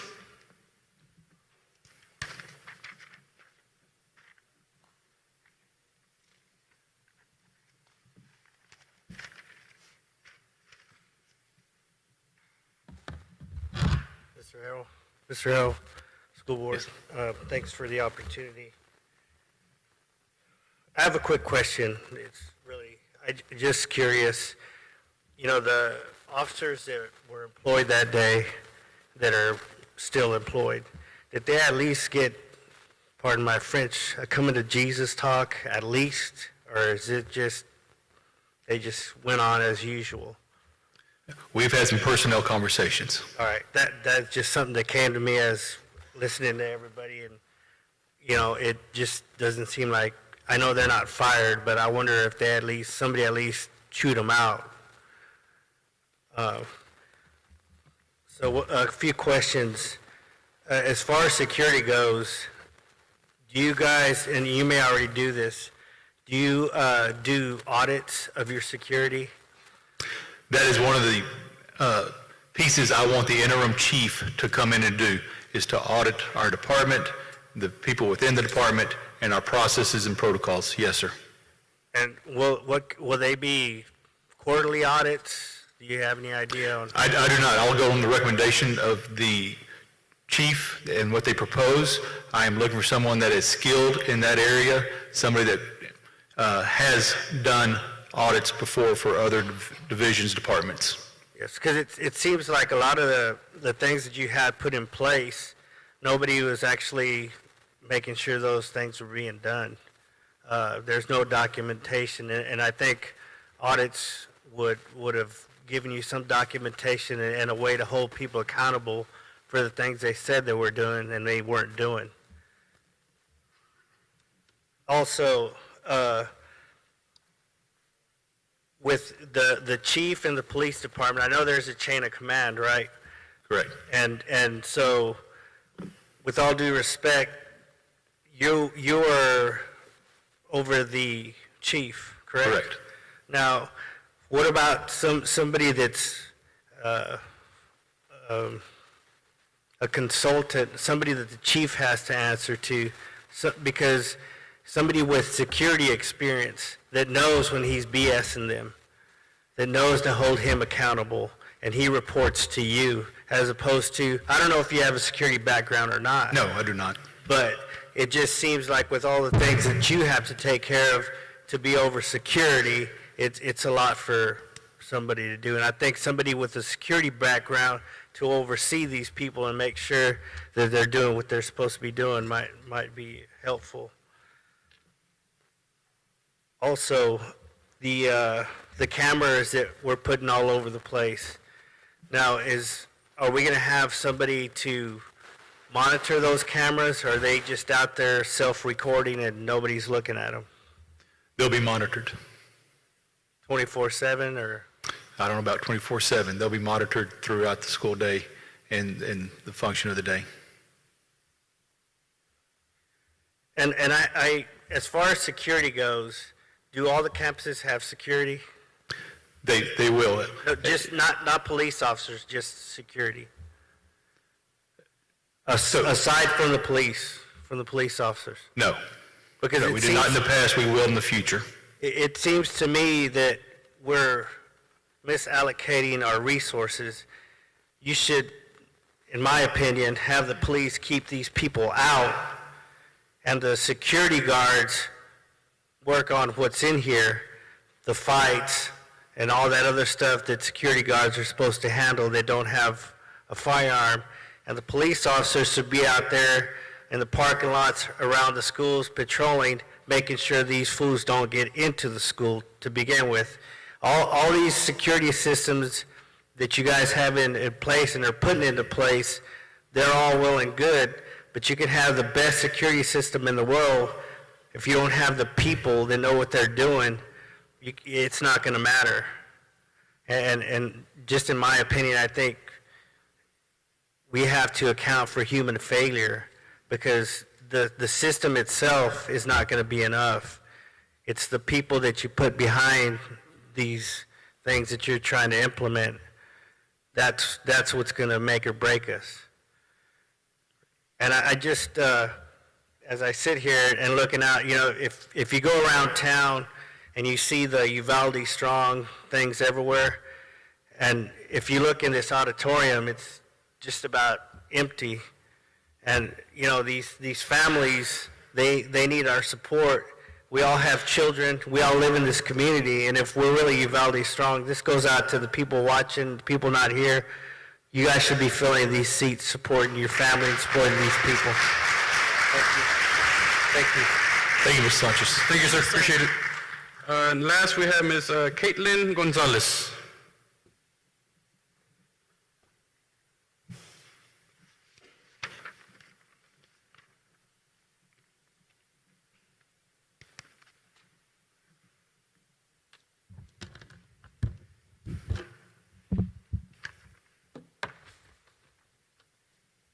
Hi, good afternoon. My name is Caitlin Gonzalez, and I will be a fourth grader attending Flores Elementary.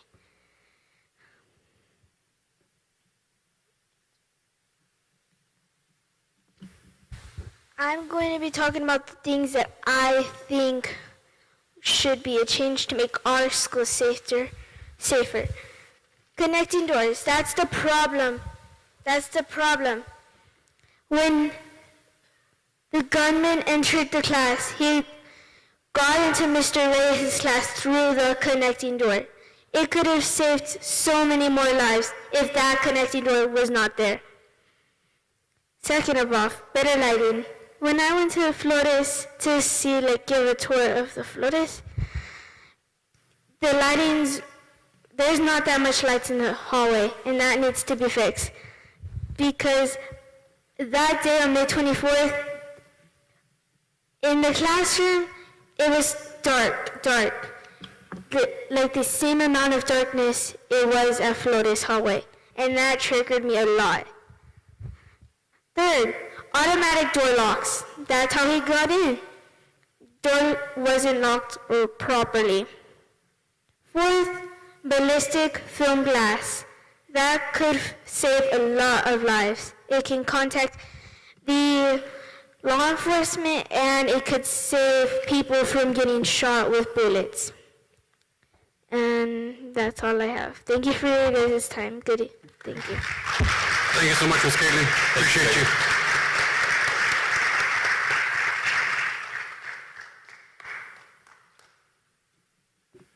Okay, that is everybody we have. So now moving on to item number 4, adjournment. I entertain a motion to adjourn. I make the motion to adjourn this meeting, Mr. President. I'll second. Got a motion by Mr. Javier Flores, second by Ms. Laura Perez. Any further discussion? Hearing none, we are adjourned. Thank you so much for coming out.